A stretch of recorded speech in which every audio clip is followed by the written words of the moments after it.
ঢাকার সম্মিলিত সামরিক হাসপাতালে চিকিৎসাধীন অবস্থায় মাগুরার সেই শিশুটি মারা গেছে।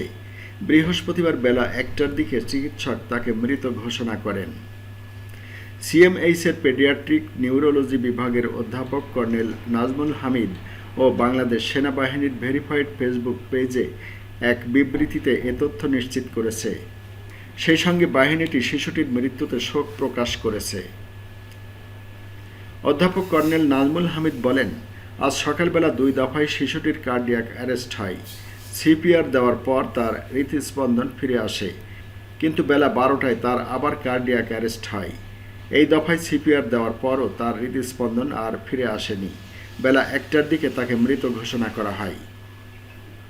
সেনাবাহিনীর বিবৃতিতে বলা হয়েছে, অত্যন্ত দুঃখ ভারাক্রান্ত হৃদয়ে জানানো যাচ্ছে যে মাগুরায় নির্যাতিত শিশুটি আজ দুপুর ১টায় ঢাকার সম্মিলিত সামরিক হাসপাতালে শেষ নিঃশ্বাস ত্যাগ করেছে।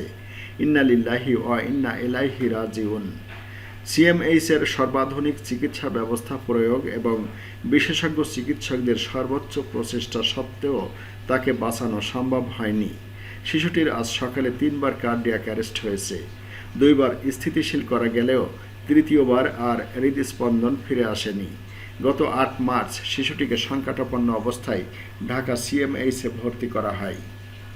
বিবৃতিতে আরও বলা হয়, বাংলাদেশ সেনাবাহিনী শিশুটির শোক সন্তপ্ত পরিবারের প্রতি গভীর সমবেদনা জানাচ্ছে এবং যে কোনো প্রয়োজনে তাদের পাশে থাকার অঙ্গীকার ব্যক্ত করছে।